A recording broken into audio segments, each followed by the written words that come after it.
Good evening. Welcome to South Asia Newsline. I'm Lepakshi Khurana. Here are the top stories we're tracking for you on Tuesday, the 10th of February. India's Common Man Party sweeps Delhi elections with thumping majority. Bangladesh civil society asks BNP to end indefinite shutdown. And top militant and IS recruiter killed in drone attack in Afghanistan.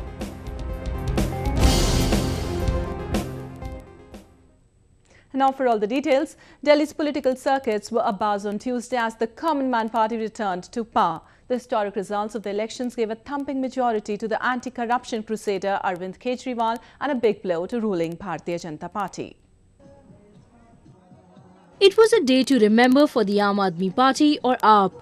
The sea of supporters who had been thronging outside the residence of AAP chief Arvind Kejriwal since early morning got the news about the party's sweeping victory ever since early trends of vote counts. AAP, which claimed 67 seats in the 70-member assembly, leaving only 3 for the ruling Bharatiya Janata Party or BJP, couldn't get enough of its unprecedented win.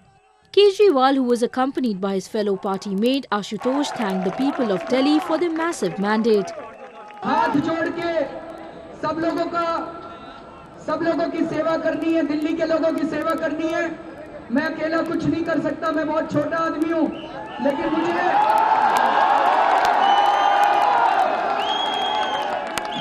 जनता पे यकीन है कि दिल्ली की 2 करोड़ जनता के साथ मिलके हम दिल्ली को ऐसा शहर बना सकते हैं जिसके ऊपर गरीब और अमीर दोनों गर्व करेंगे। AAP supporters broke into jubilant celebrations at other cities as well. The electoral fate of former Chief Minister Kejriwal was declared against his challengers from BJP's Kiran Bedi and Congress's Ajay Maken, apart from 670 other candidates. Bedi, who took the BJP's defeat on her side, congratulated Kejriwal for his victory. Congratulations to Arvind Kejriwal and the entire AAP party that they have done exceedingly well. मैंने tweet भी किया है, full marks to Arvind Kejriwal and his team. ये पूरे number वाली बात है. पूरे नंबर मैंने इसलिए कहा कि उसने पूरे नंबर लिए. लेकिन मैं आपको अरविंद के बारे और आपके बारे ये कहूंगी कि ये अरविंद का 1-2 साल का नहीं काम.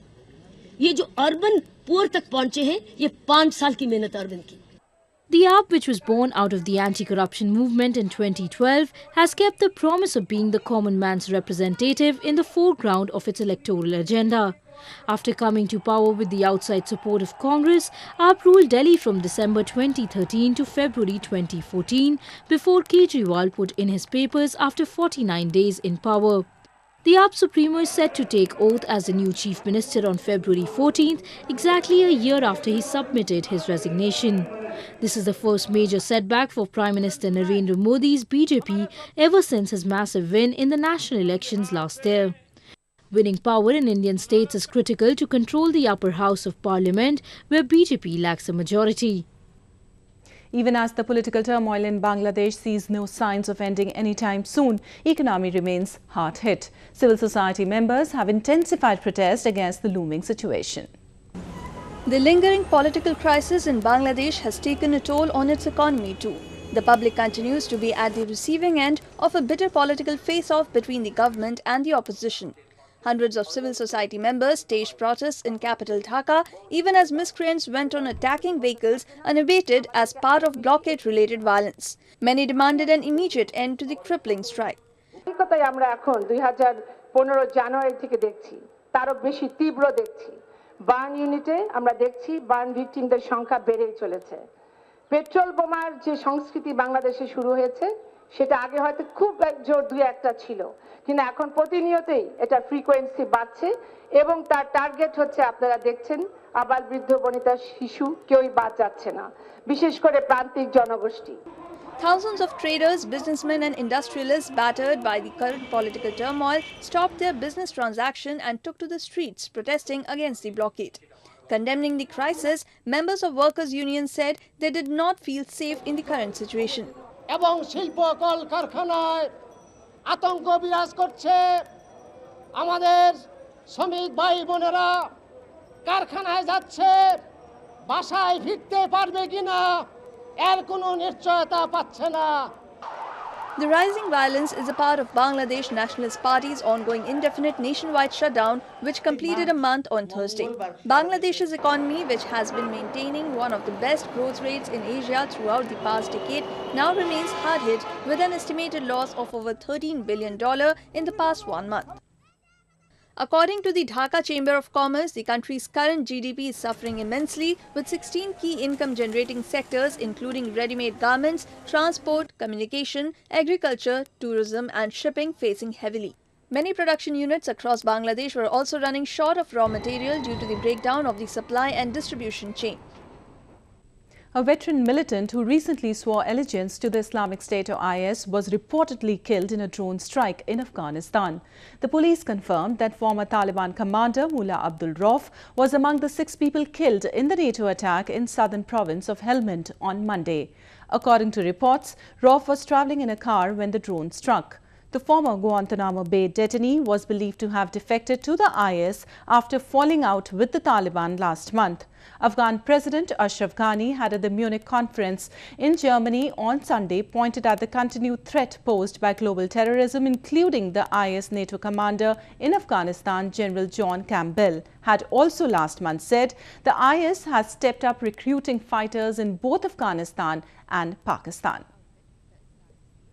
Pakistan has dropped in ranking in a new Performance World Bank survey, indicating an overall infrastructural halt the country is facing for the past few years. A report. The World Bank's latest Logistics Performance Index or LPI has ranked Pakistan at 72 out of 160 surveyed countries for the year 2014. The country slid in its position as compared to 71 in 2012 despite its ideal geographic location. The LPI analyzes the efficiency of customs, border management, quality of trade and transport infrastructure, apart from logistics services, ability to track and trace consignments and the frequency at which shipments reach consignees. The performance index compares the logistics profiles of participating countries, rating them on a scale of 1 to 5. Pakistan and India have been placed in the group of partial performer countries, which include nations with the logistics constraints most often seen in low and middle income economies.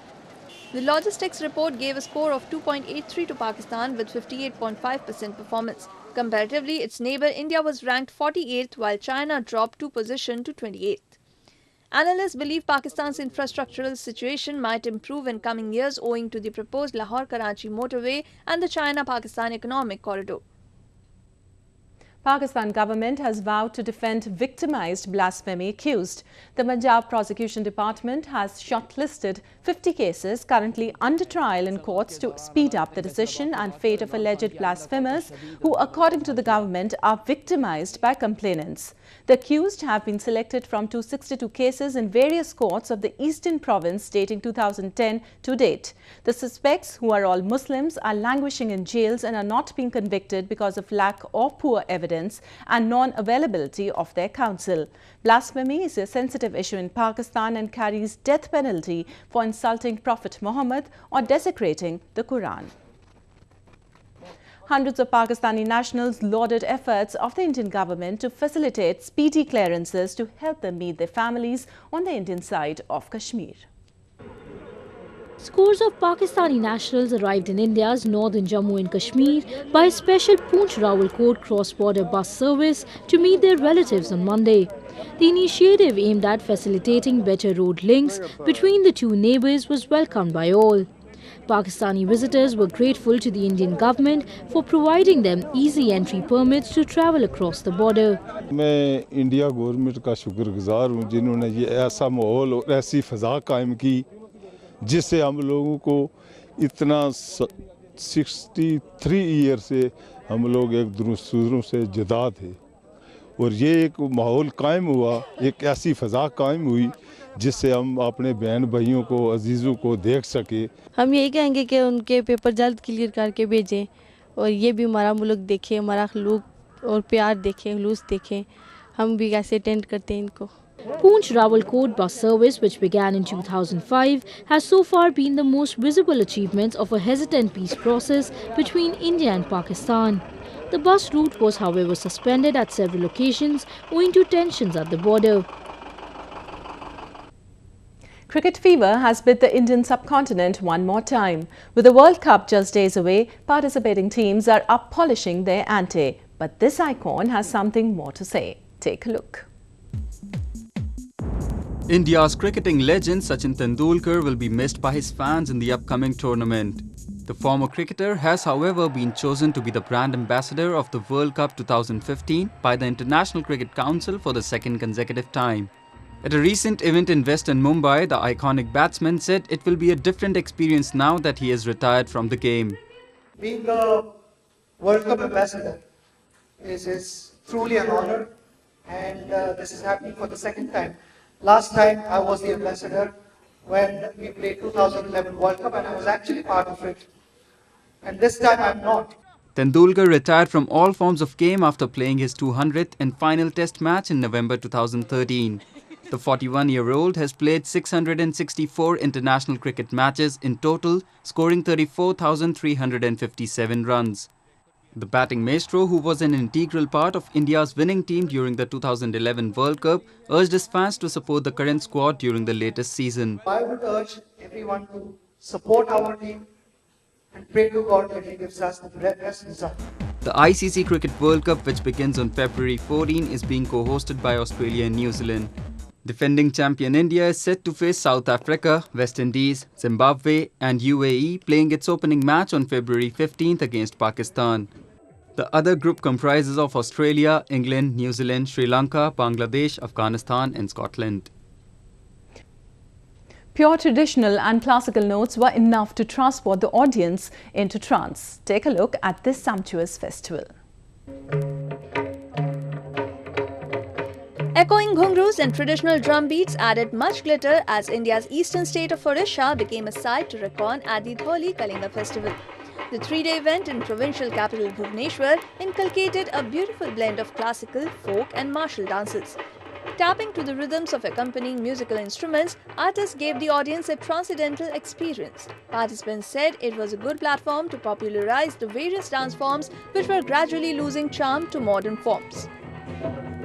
Well, I think, we have to be really mindful that India is a young country. So we have to perform with the heritage of the past and yet perform in the now, because this is where we need to have an audience that 20 years from now is going to appreciate this classical form. The splendid show attracted many connoisseurs from across the country. Scores of foreign tourists also flocked to celebrate the unrivaled charm of Indian culture. I was really lucky to see this show. I really appreciate music and dance. I love Indian and dance music, especially Kathak dance. Dholi is an important historic site where the gospel of peace is believed to be propounded by the great warrior and King Ashoka. The annual festival aims to celebrate the country's legacy of cultural coexistence and also preserve the traditional arts and culture of the state of Odisha. Well, that's the way it was in South Asia this evening. Before we conclude, the top stories once again. India's Common Man Party sweeps Delhi elections with thumping majority. Bangladesh civil society asks BNP to end indefinite shutdown.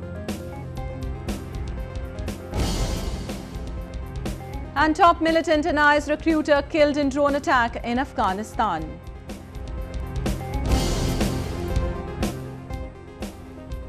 Now, viewers can watch the show on SouthAsiaNewsline.com. You can also visit us on Facebook.com/SAsiaNewsline and follow us on Twitter @SAsiaNewsline. That's all in tonight's edition. We'll see you same time tomorrow. Good night.